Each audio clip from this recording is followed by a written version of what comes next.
Fantastic match ಆಡ್ತಾ ಇದೀವಿ ಇವತ್ತು. ಎಲ್ಲರ ಸಪೋರ್ಟ್ ಕರ್ನಾಟಕ ಬುಲ್ಡೋಸರ್ಸ್ಗೆ. ಎಲ್ಲರೂ ನಿಮ್ಮ ಕರ್ನಾಟಕ ಬುಲ್ಡೋಸರ್ಸ್ ತಂಡಕ್ಕೆ ನಿಮ್ಮ ಪ್ರೋತ್ಸಾಹ ನೀಡ್ತಾರೆ.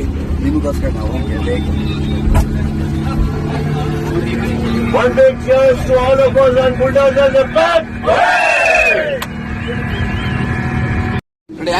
ಎಲ್ರಿಗೂ ನಮಸ್ಕಾರ. ನಾವು ನಮ್ಮ CCL ಮ್ಯಾಚ್ ಅನ್ನ ಶಿವರಾತ್ರಿ ದಿನ ಶುರು ಮಾಡಿದ್ವಿ. ಗೆಲ್ತೀವಿ ಅಂತ ಹೇಳಿದ್ವಿ. ಈಗ ಯುಗಾದಿಯಾಗಿ ಹೊಸದೊಡ್ಕು ಮುಗಿಸಿ ಸೆಮಿಫೈನಲ್ಸ್ ಹೋಗ್ತಾ ಇದೀವಿ ನಿಮ್ ಸಪೋರ್ಟ್ ಇಂದ. ಅಂಡ್ ನಮ್ಮ ಟೀಮ್ ಸ್ಟ್ರಾಂಗ್ ಆಗಿದೆ. ತುಂಬಾ ಕಾನ್ಫಿಡೆನ್ಸ್ ಇದೆ ನಮ್ಮಲ್ಲಿ. ಇವತ್ತು ಕೂಡ ನಿಮ್ ಪ್ರೀತಿ ಇರ್ಲಿ, ನಿಮ್ ಆಶೀರ್ವಾದ ಇರ್ಲಿ. ಸೆಮಿಫೈನಲ್ ಗೆದ್ದು ಫೈನಲ್ಸ್ ಗೆದ್ದು ನಮ್ಮ ಬುಲ್ಡೋಸರ್ಸ್ ಕಪ್ಪು ತಗೊಂಡ್ ಬರ್ತವೆ. ಜೆರ್ಸಿ ನಂಬರ್ 6 ಇವತ್ತು 24 2+4 ಕೂಡ 6.